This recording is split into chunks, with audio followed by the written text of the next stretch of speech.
당신의 며느리에 대한 진실을 알려드리고자 이 편지를 씁니다. 그리고 당신의 손주는 사실 당신 아들의 아이가 아닙니다. 엄마, 저 왔어요. 엄마, 무슨 일 있어요? 아니, 별일 아니야. 엄마, 분명 무슨 일 있죠. 얼굴이 창백해요. 아들아, 너한테 말할 것이 있어. 네? 무슨 말씀이세요? 방금 이런 편지를 받았어. 누가 보낸 거예요? 모르겠어. 보낸 사람 이름이 없어. 이게 무슨 소리예요? 말도 안 돼. 이건 거짓말이에요. 아들아, 며느리는 지금 어딨니? 아직 외출 중이에요. 전화해 볼게요. 여보, 지금 당장 집에 와. 얘기할 게 있어. 엄마, 이게 사실이라면 우리 어떻게 해요? 우리 함께 이겨낼 거야. 반드시. 안녕하세요.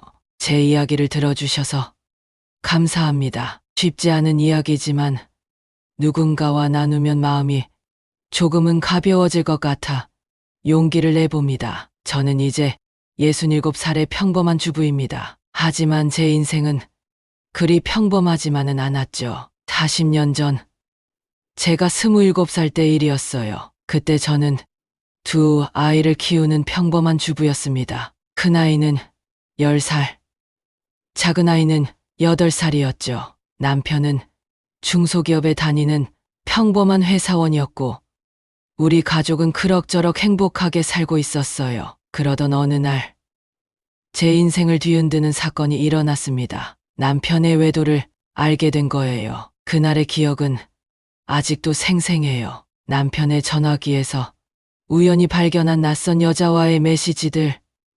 처음에는 제 눈을 의심했어요. 가슴이 쿵쾅거리고 손이 떨리기 시작했죠. 이건 분명 오해일 거야 라고 스스로를 달래며 남편에게 물어봤어요. 하지만 남편의 반응은 제 최악의 두려움을 현실로 만들었어요. 그의 얼굴이 창백해지고 입술이 떨리는 걸 보는 순간 모든 게 사실임을 깨달았죠.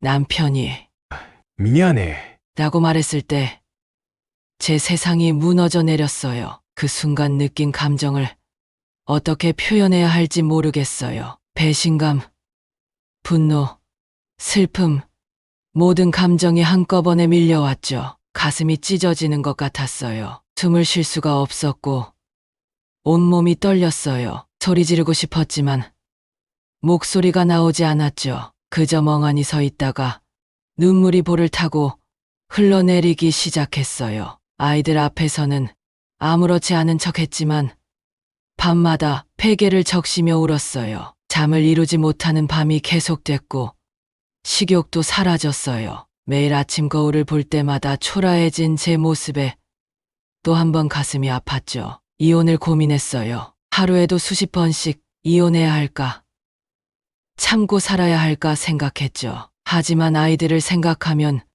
쉽게 결정할 수 없었어요. 아이들에게 상처를 줄까봐, 그들의 미래에 악영향을 끼칠까봐 두려웠어요. 동시에 제 자신에 대한 분노도 컸어요. 왜 나는 이렇게 약한가? 왜 독립적이지 못한가 하는 자책이 끊이지 않았죠. 밤새 고민한 끝에 결국 우리는 이혼하지 않기로 했어요. 하지만 그 결정이 제 마음의 평화를 가져다 주진 않았어요. 오히려 더 큰 내적 갈등이 시작됐죠. 내가 옳은 선택을 한 걸까? 이렇게 살아도 될까? 아이들은 정말 이게 최선일까?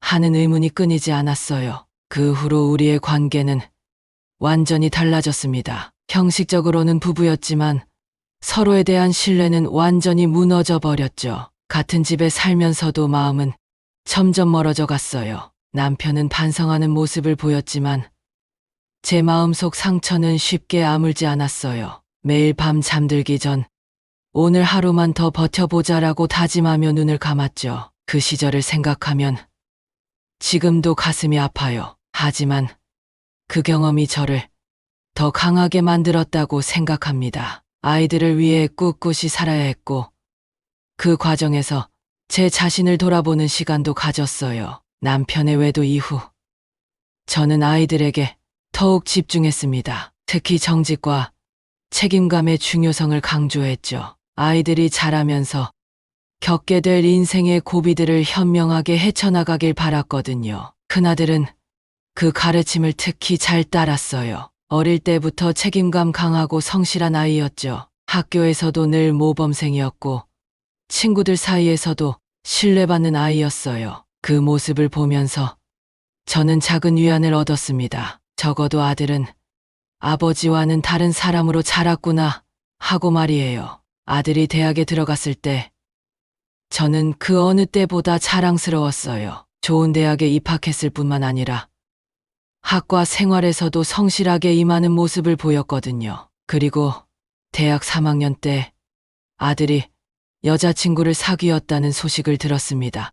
처음에는 조금 걱정되더라고요. 혹시 그 아이도 나처럼 하는 생각이 들었거든요. 하지만 그건 제 오래된 상처 때문이었다는 걸 곧 깨달았어요. 아들의 여자친구를 처음 만났을 때 저는 안도의 한숨을 쉬었습니다. 그 애는 똑똑하고 예의 바른 아이였어요. 무엇보다 아들을 진심으로 아끼는 마음이 보였죠. 아들과 며느리의 관계는 순조롭게 발전했어요. 대학을 졸업하고 둘 다 직장에 취직한 후 2년 만에 결혼을 결심했죠. 결혼식 날 저는 눈물을 흘렸어요. 기쁨의 눈물이었죠. 제가 겪었던 아픔을 우리 아들은 겪지 않기를, 행복한 가정을 이루기를 간절히 기도했습니다. 며느리는 정말 완벽했어요. 예의 바르고 지적이며 가족을 사랑하는 모습이 보기 좋았죠. 시댁 일도 열심히 도왔고 명절 때면 항상 먼저 나서서 일을 했어요. 저는 그런 며느리가 너무 고마웠습니다. 결혼 2년 후 며느리가 임신했다는 소식을 들었을 때 우리 가족 모두 기뻐했어요. 특히 저는 손주를 본다는 생각에 가슴이 벅찼죠. 임신 기간 동안 며느리는 건강에 더욱 신경 썼고 우리 모두 그 아이의 탄생을 손꼽아 기다렸습니다. 마침내 우리 손주가 태어났어요. 그 작고 귀여운 아기를 안았을 때 저는 이제 우리 가족이 완벽해졌다고 생각했어요. 손주는 자라면서 점점 더 아들을 닮아갔어요. 눈매나 콧날의 모양이 꼭 어릴 적 아들 같았죠. 그렇게 5년이 흘렀습니다. 우리 가족은 행복했고 저는 이 행복이 영원할 거라고 믿었어요. 하지만 인생이란 게 그렇게 쉽지만은 않더라고요. 처음으로 이상한 낌새를 느낀 건 손주의 5번째 생일 즈음이었어요. 며느리의 행동이 조금씩 달라지기 시작했거든요. 전화를 받을 때 목소리를 낮추거나 갑자기 외출이 잦아지는 등 조금은 수상한 점들이 보이기 시작했죠. 처음에는 내가 너무 예민한가 하고 생각했어요. 과거의 상처 때문에 지나치게 의심하는 건 아닌지 스스로를 다잡기도 했고요. 하지만 시간이 지날수록 그 불안감은 점점 커져갔습니다. 어느 날 며느리가 친구와 저녁 약속이 있다며 나갔어요. 평소와 다름없는 일이었죠. 하지만 그날 밤 우연히 동네 마트에 들렀다가 며느리를 봤어요. 남자와 함께 있었죠. 처음에는 단순히 친구라고 생각했어요. 하지만 둘의 모습이 뭔가 달랐어요. 너무 가까워 보였달까요? 그날 밤 잠을 이루지 못했습니다. 머릿속에서 온갖 생각들이 뒤엉켰어요. 혹시 며느리도 하는 생각과 함께 과거의 기억들이 새록새록 떠올랐죠. 하지만 동시에 아니야, 며느리는 그럴 리 없어 하고 스스로를 다독였어요. 다음 날 며느리에게 아무 말도 하지 않았습니다. 대신 그날부터 며느리의 행동을 더 유심히 관찰하기 시작했어요. 하지만 평소와 다름없이 가족들을 대하는 며느리를 보며 제 의심이 기우였길 바랐습니다. 그로부터 한 달쯤 지났을 때였어요. 평범한 어느 날 아침, 우편함에서 낯선 봉투를 발견했습니다. 받는 사람은 저였고 보내는 사람의 이름은 적혀 있지 않았어요. 그 순간 불길한 예감이 스쳤지만 저는 그저 평범한 우편물일 거라고 생각하며 떨리는 손으로 봉투를 열었습니다. 편지에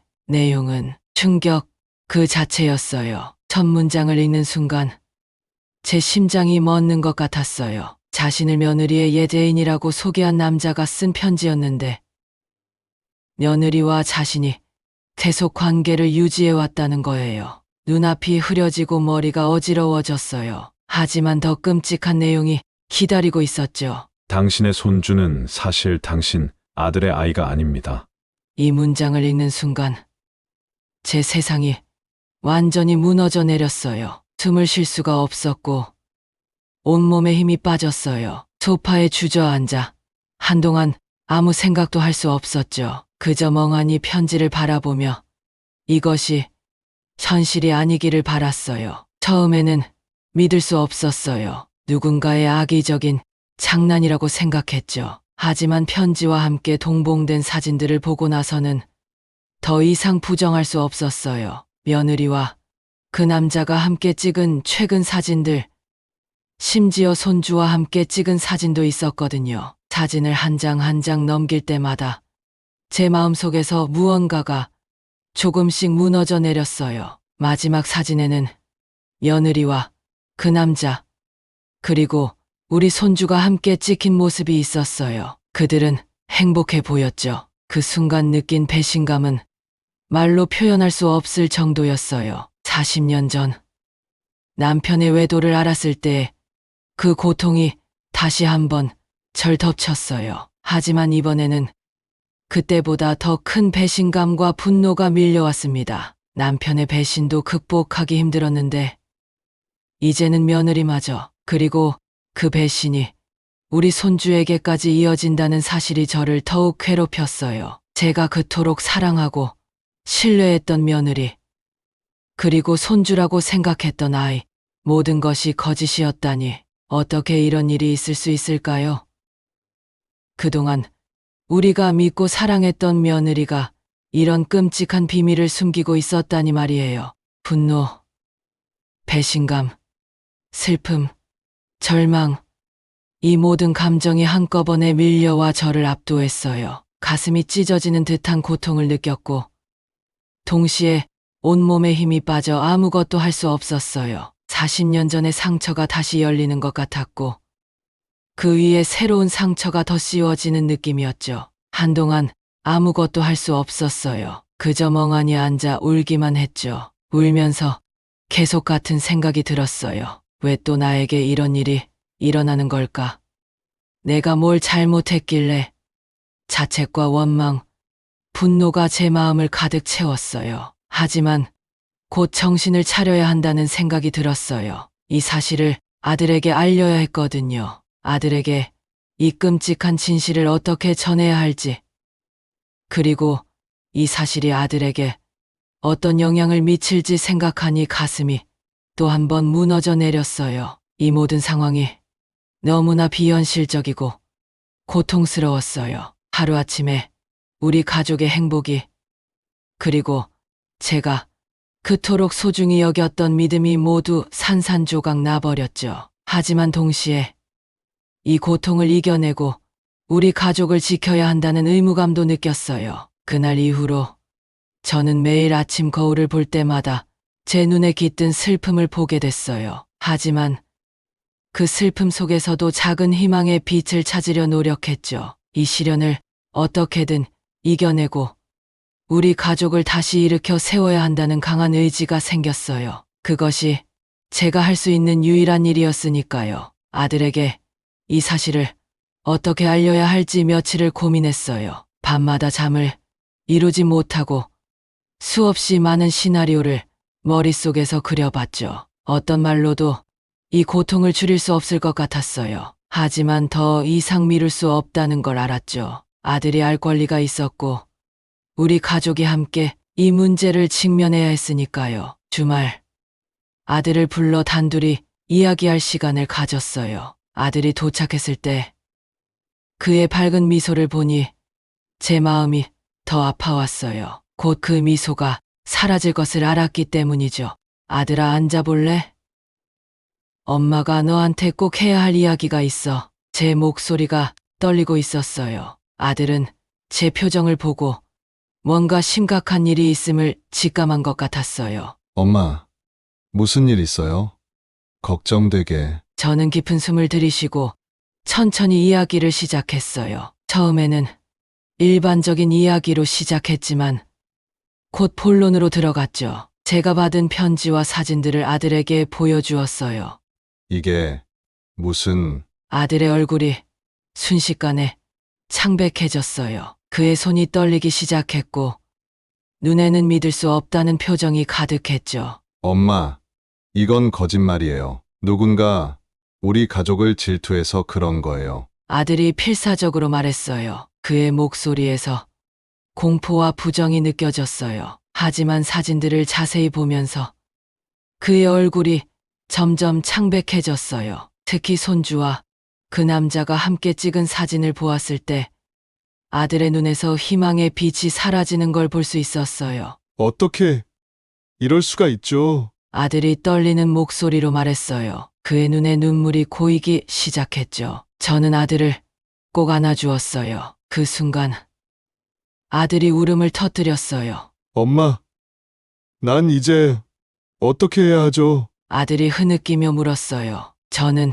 대답할 수 없었어요. 어떤 말로도 이 상황을 위로할 수 없다는 걸 알았거든요. 그저 아들을 안고 함께 울었습니다. 아들의 슬픔과 고통이 고스란히 제게 전해졌어요. 40년 전 제가 느꼈던 그 고통을 이제 제 아들이 겪고 있다고 생각하니 가슴이 찢어지는 것 같았어요. 어머니로서 아들의 아픔을 덜어주고 싶었지만 그럴 수 없다는 무력감에 또 한 번 좌절했죠. 아들아, 엄마가 옆에 있을게.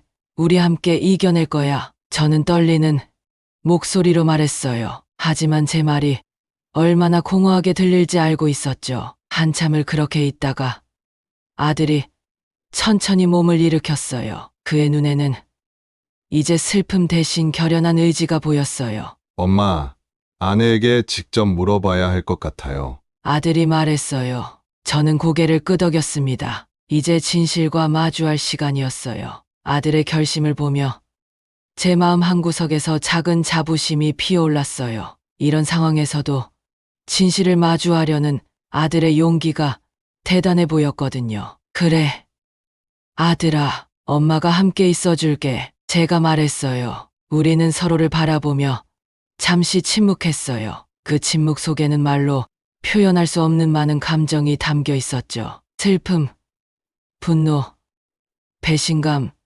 하지만 동시에 서로에 대한 사랑과 지지도 느껴졌어요. 이제 우리 앞에는 힘든 시간이 기다리고 있었어요. 하지만 적어도 우리는 서로를 의지할 수 있다는 걸 알았죠. 이 고통 속에서도 우리 가족의 끈끈한 유대감이 우리를 지탱해 줄 거라고 믿었습니다. 그날 저녁, 며느리가 외출을 마치고 돌아올 시간이 다가오자 거실의 공기가 무거워졌어요. 아들과 저는 소파에 나란히 앉아 초조하게 기다리고 있었죠. 시계 초침 소리가 유난히 크게 들리는 것 같았어요. 드디어 현관문이 열리는 소리가 들렸어요. 며느리는 평소와 다름없이 밝은 표정으로 들어왔지만 우리의 심각한 표정을 보고 곧 분위기를 눈치챘어요. 그녀의 얼굴에서 미소가 사라지고 불안한 기색이 스쳐 지나갔죠. 무슨 일 있어요?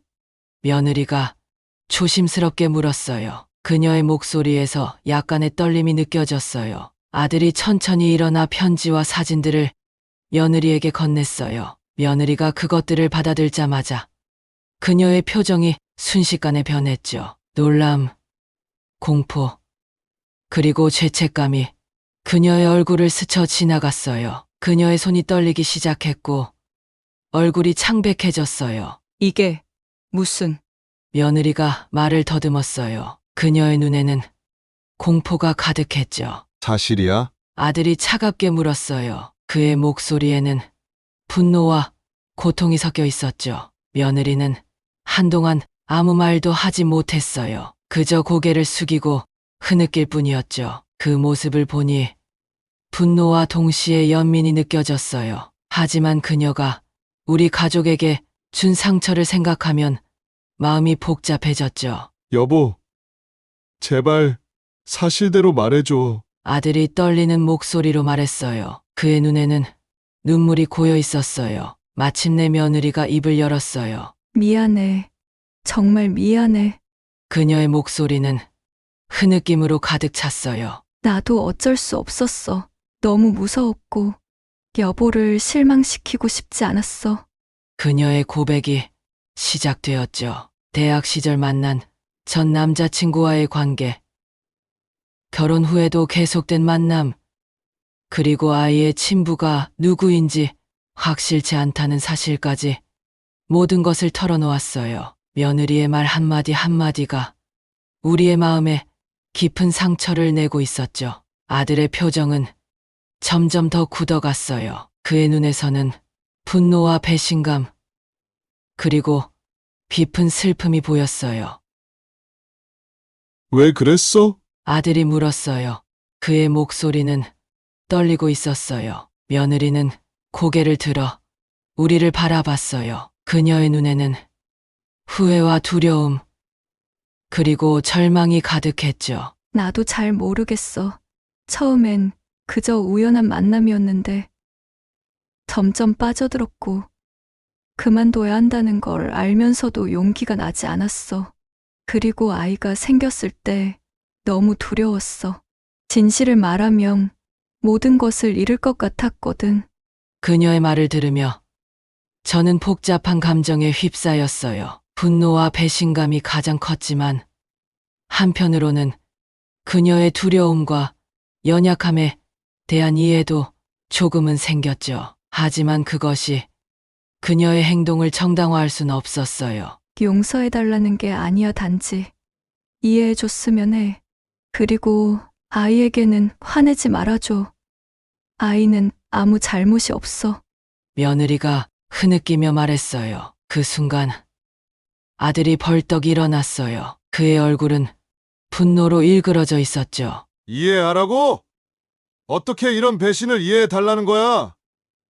넌 우리 가족을 완전히 망가뜨렸어! 아들의 외침에 며느리는 더욱 움츠러들었어요. 저는 아들의 어깨에 손을 얹으며 그를 진정시키려 했죠. 하지만 저 역시 마음속으로는 폭풍우가 몰아치고 있었어요. 그날 밤 우리 가족은 완전히 무너져 내렸어요. 아들은 며느리에게 당장 집을 나가라고 했고 며느리는 울면서 짐을 싸나갔어요. 손주는 사돈집에 맡겨두었기에 이 상황을 모르고 있었죠. 문이 닫히고 며느리가 떠난 후 거실에는 무거운 침묵만이 남았어요. 아들은 소파에 주저앉아 고개를 떨구었고 저는 그의 옆에 앉아 그를 안아주었어요. 우리는 말없이 서로를 붙잡고 울었습니다. 이제 우리 앞에는 긴 회복의 여정이 기다리고 있었어요. 그날 이후 우리의 일상은 완전히 바뀌었어요. 한때 웃음소리로 가득했던 집은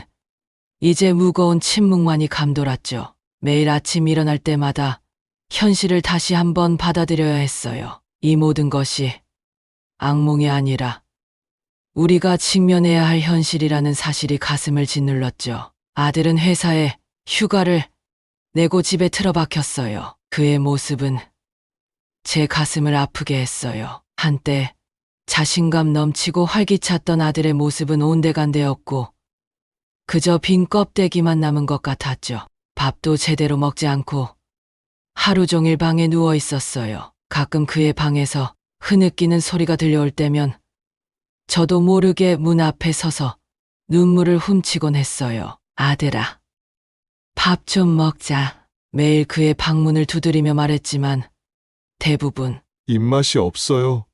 엄마? 라는 대답만 돌아왔어요. 저는 아들이 걱정되어 매일 찾아가 보살폈어요. 음식을 만들어 가져다 주고 방 청소도 해주고 때로는 그저 옆에 앉아 있어 주기도 했죠. 하지만 제가 할 수 있는 일이 이것뿐이라는 사실에 무력감을 느꼈어요. 엄마, 난 어떻게 해야 할지 모르겠어요. 어느 날 아들이 눈물을 흘리며 말했어요. 매일 아침 일어나면 이 모든 게 꿈이길 바라지만 현실은 변하지 않아요. 그의 말에 저도 눈물이 났어요. 아들아, 시간이 지나면 나아질 거야. 우리가 함께 이겨낼 수 있을 거야. 그렇게 말했지만 제 목소리에도 확신이 없었어요. 손주 생각이 날 때면 더욱 가슴이 아팠어요. 손주는 할머니 집에 있었지만 계속 엄마 아빠를 찾았어요. 전화로 손주의 목소리를 들을 때마다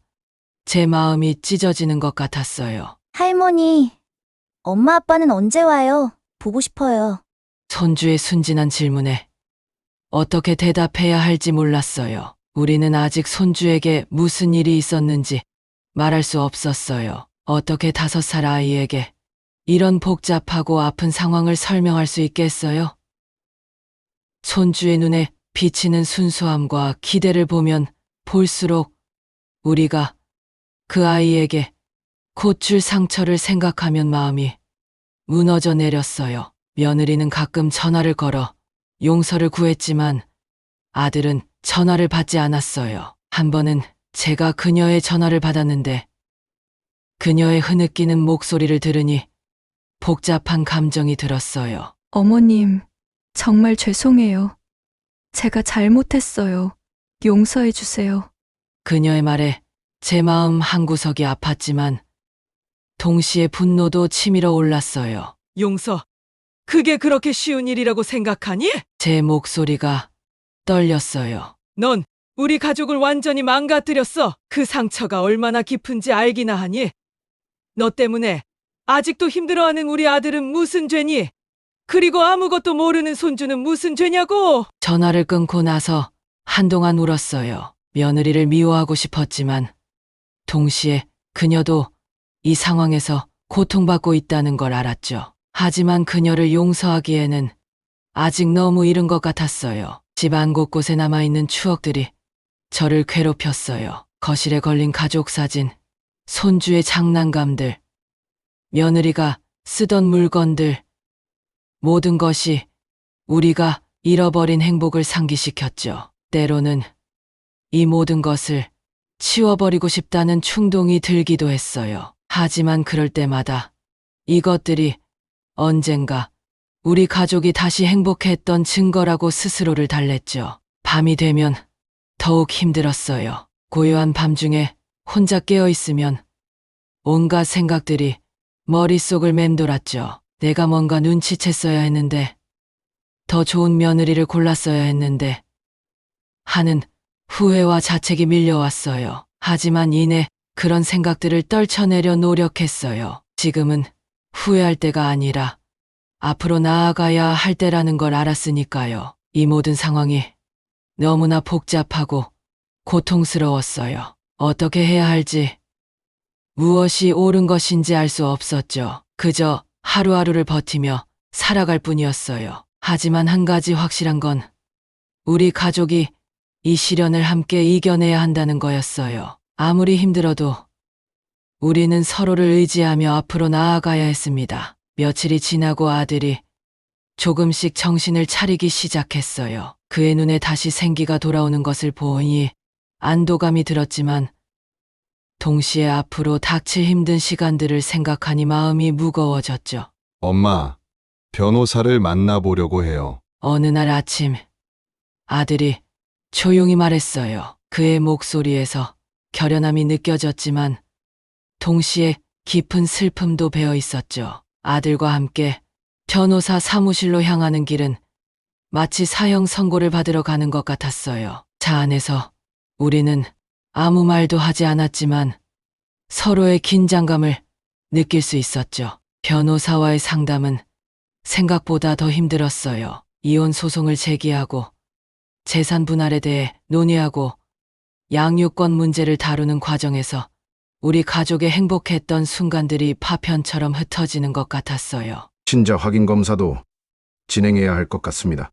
변호사의 말에 아들의 얼굴이 굳어졌어요. 저는 아들의 손을 꼭 잡았죠. 그 순간 아들의 떨리는 손에서 그의 두려움과 고통을 느낄 수 있었어요. 법적 절차는 우리의 일상을 완전히 뒤흔들어 놓았어요. 매일같이 서류를 검토하고 변호사와 통화하고 법원에 제출할 자료를 준비하는 일은 우리에게 엄청난 스트레스를 주었죠.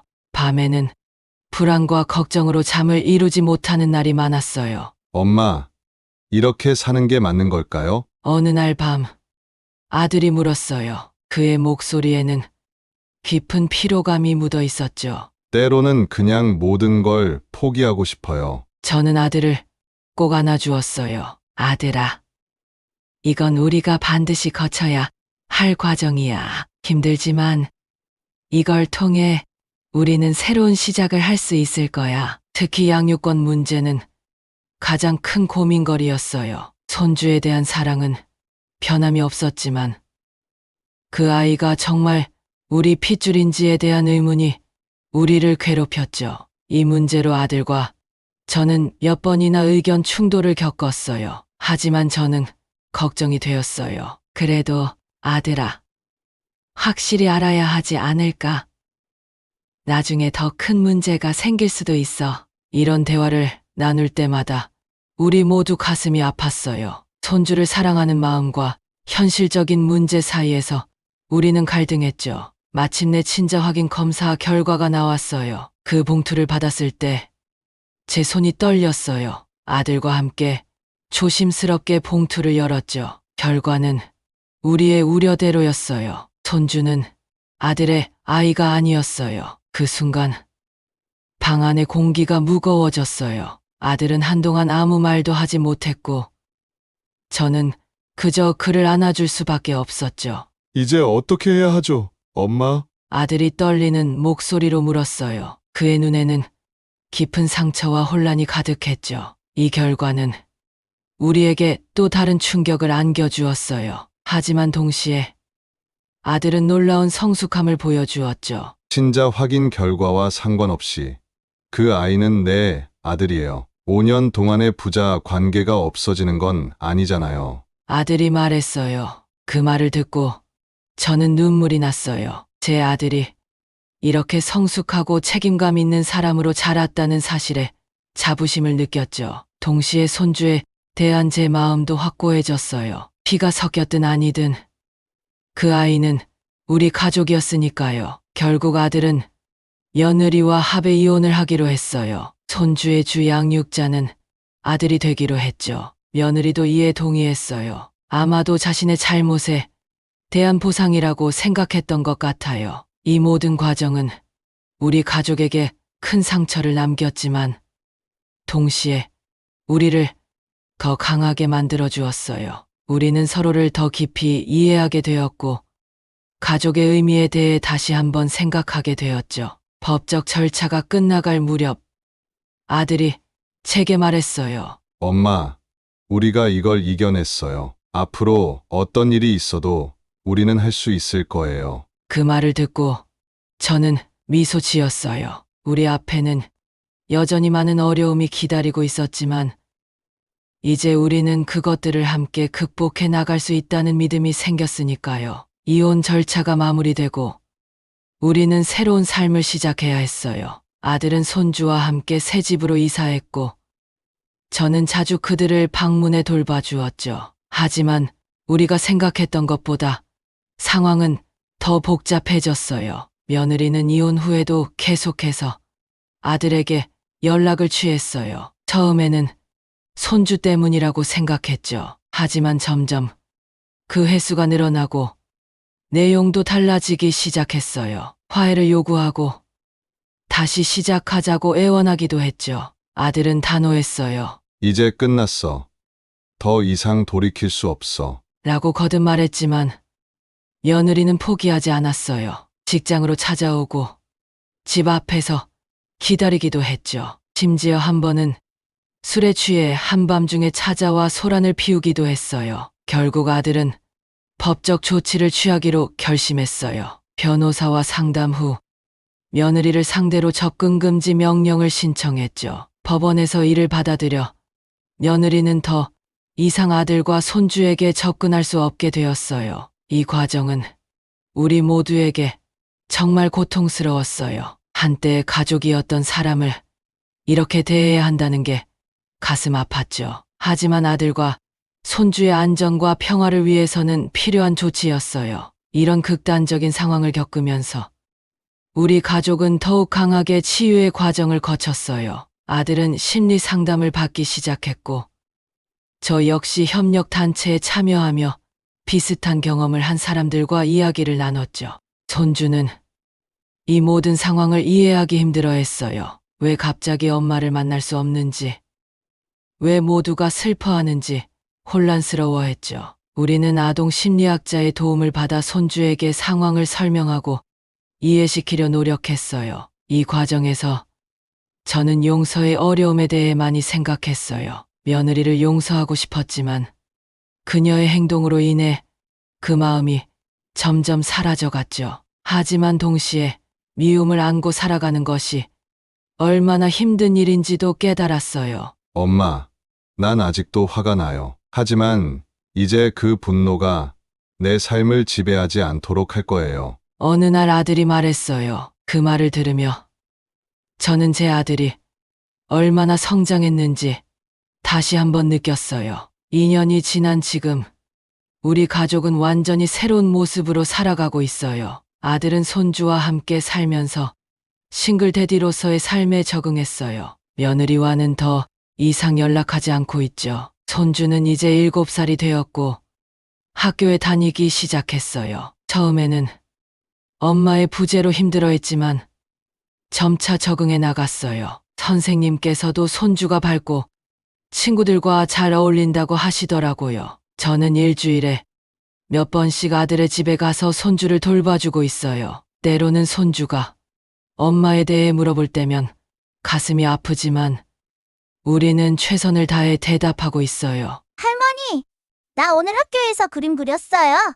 손주가 즐겁게 말하며 그림을 보여줄 때면 모든 고통과 아픔이 씻겨 내려가는 것 같아요. 손주의 순수한 미소 속에서 우리 가족의 새로운 희망을 봅니다. 이 모든 경험을 통해 우리 가족은 많은 것을 배웠어요. 신뢰의 중요성, 용서의 어려움, 그리고 진정한 가족의 의미에 대해서요. 우리는 피보다 더 진한 것이 있다는 걸 깨달았어요. 아들은 아직 새로운 연애를 시작할 준비가 되지 않았다고 해요. 하지만 그는 이제 자신과 손주의 행복에 더 집중하고 있어요. 직장에서도 인정받고 취미 생활도 시작했죠. 우리 가족은 이제 과거의 아픔을 뒤로하고 앞으로 나아가고 있어요. 물론 여전히 힘든 순간들이 있지만 우리는 서로를 의지하며 그 어느 때보다 강해졌답니다. 이 경험을 통해 저는 인생이